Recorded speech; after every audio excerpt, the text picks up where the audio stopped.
තිරුවන් සරණයි.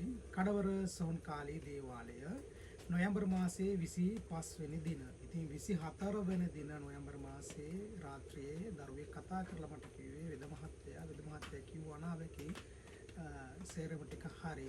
මොකද මම කතරගම ප්‍රදේශයේ දරුවෙක් නිවසක් සහ භූමි පරීක්ෂා කරා යම් ආකාරයක දෝෂ තිබුණා. මම කිව්වා මේ දේවල් ඉවත් කරගන්න කලින් මේ දේවල් ටික සිදු කරන්න කියලා ඒකේ දේවල් ටික මම පැහැදිලි කර දුන්නා.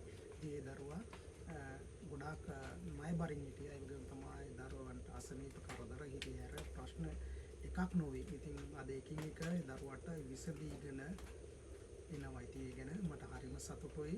ඒ වගේම තමයි අද උදෑසන කතා කරලා කිව්වේ දරුවෙක් කතා කරා මට කුවේට් වල දරුවා කිව්වේ එද මහත්තයා කරපු වසීගුරුකම සාර්ථකයි. ඉතින් දැන් මට එයා කතා කරනවා ජනවාරි වල අපි ලංකාවට එන අනිවාර්ය වෙද මහත්තයා බලන්න එනවා කියලා කිව්වා. බොහොම ස්තුතියි කතා කරලා එහෙමද සම්බන්ධවත් කිව් එක සම්බන්ධව. ඉතින් ඒ ආකාර රාජකාරී මා සිදු කරන්නේ අද උදෑසන වර්ෂාව පැත්තට වර්ෂාව දරුවෝ මට බාර දුන්න රාජකාරී තියෙන වසීගුරුකම් වල ජීවන කටයුතු වගේ සිදු කරන් යනවා. ඒ වගේම තමයි මට රාජකාරිය බාර දුන්නා යම් දරුවෙකුට අසාධාරණයක් වෙලා තියෙනවා වෙනත් රටක දරුවෙක්.